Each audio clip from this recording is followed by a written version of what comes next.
there, I'm Monica Poole. Welcome to the Pattern Pool Studio. I've been designing Quilt-as-you-go quilts since 2002. I've taught and lectured all over Australia, and I also have a very large range of Quilt-as-you-go patterns. In this video, I'm excited to share with you how I make my Quilt-as-you-go quilts using an easy cover strip method. So why Quilt-as-you-go? I started my career off as a fashion designer, and then one day I came across a quilting store and I thought, wow, I'm going to make a quilt. So I did what everybody does when they're new to quilting. I made the biggest quilt I could find. And look, I loved, working on the top, doing the piecing and the applique. But what I didn't like is having to get down on the ground and safety pin that big quilt together and then try and get that quilt through my domestic sewing machine. Being a young mum, I couldn't afford to have my quilt top sent away to be quilted, so I had to get resourceful, just like my mother and my grandmother, who were also dressmakers and designers before me. So I decided to design my quilts, break them up into small sections, quilt them, and then join them together. The easy cover strip is my favorite method because it's fully machine sewn and it makes great, fun, modern quilts. So on this quilt here, you'll notice the strips running in between the blocks. That's our cover strip, and now I'm going to show you how I do it. The most important thing about this method is that the batting is always cut ½ inch smaller all the way around the edge of your backing fabric and your top layer. Use a nice, flat, low loft batting. This method works great with stitching and flipping. You can do crazy patchwork or stitch and flip strips onto your batting and backing square. This technique also works really well for applique. So once you have your backing fabric and then your batting ½ inch smaller around the edge, you can place your top layer on top and you can quilt all the way from edge to edge in any way you like, straight lines going across or down, or free motion stippling. For the backing fabric, choose a small to medium all over print and avoid using stripes and directional prints. It's also a great way to use up your stash by using different backing fabrics, and you can also make your quilts reversible. To join your blocks together, place them back to back, and then we're going to sew the seam with a 3/8 of an inch seam allowance.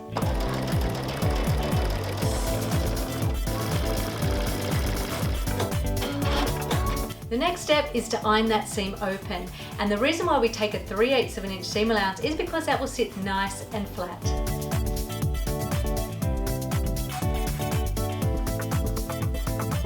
Here's our 3/8 of an inch seam allowance sitting nice and flat on the top, on the back.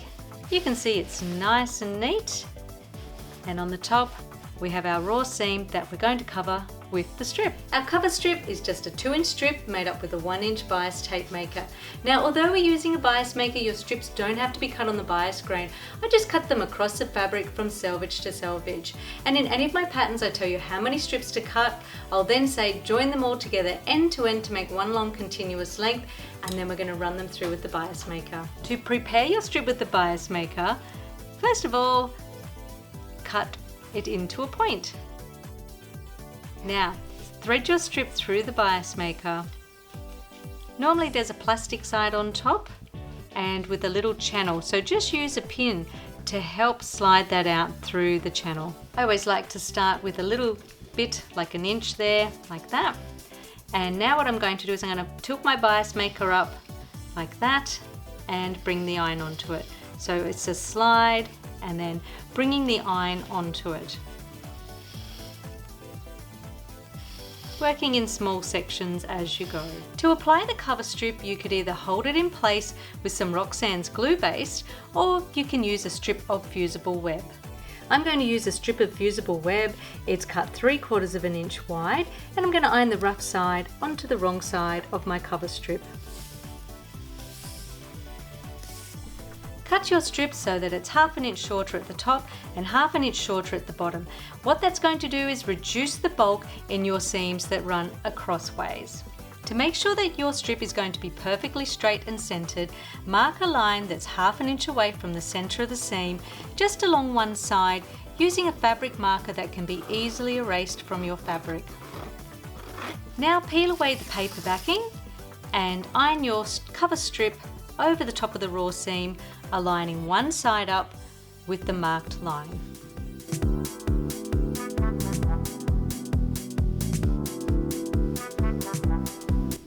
A tip with the frayed edges is don't trim them away, just scoop them underneath the cover strip with your scissors.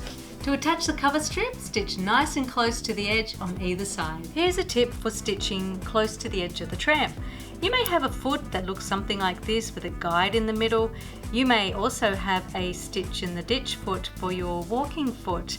All you have to do is line that guide up on the edge of the tram, and if you can move your needle position over so that you're sewing probably about a 1/16 of an inch away from the edge of the tram, that'll be quite perfect. I'm going to show you how I do that now. Start sewing right at the top above the tram with a reverse stitch. And then you can see as I'm sewing along, I'm using that guide to run along the edge of the tram. And that way I'm going to be sewing nice and close to the edge. If you don't have a guide like this, it's not too hard to just judge that by eye. Do a reverse stitch at the end and now sew down the other side.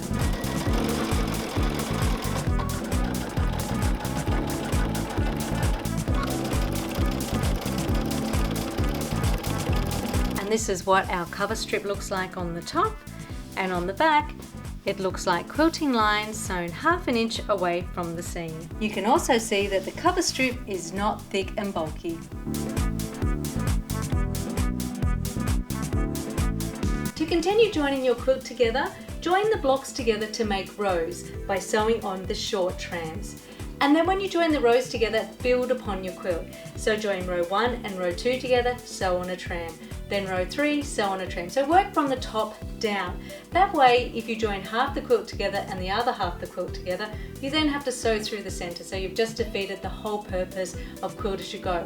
But by working in row by row and joining your quilt together in that way, you'll only ever be sewing about this far away from the edge of your quilt. And look, I do say yes, if you are making a king size quilt, it is going to get heavy at the end, but at least you haven't had to have wrestled with your quilt during that whole Quilt-as-you-go process. Great news, I've put 5 of my favorite Quilt-as-you-go patterns into an ebook that you can download and start sewing today. Each of the quilts in the ebook has a different technique.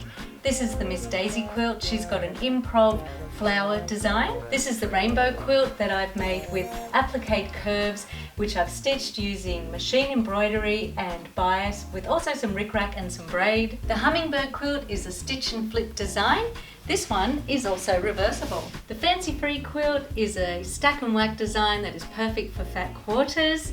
I've also used some fun rickrack and some twisty quilting, and you can see it's another nice reversible one. Last of all, we've got the sea spray quilt.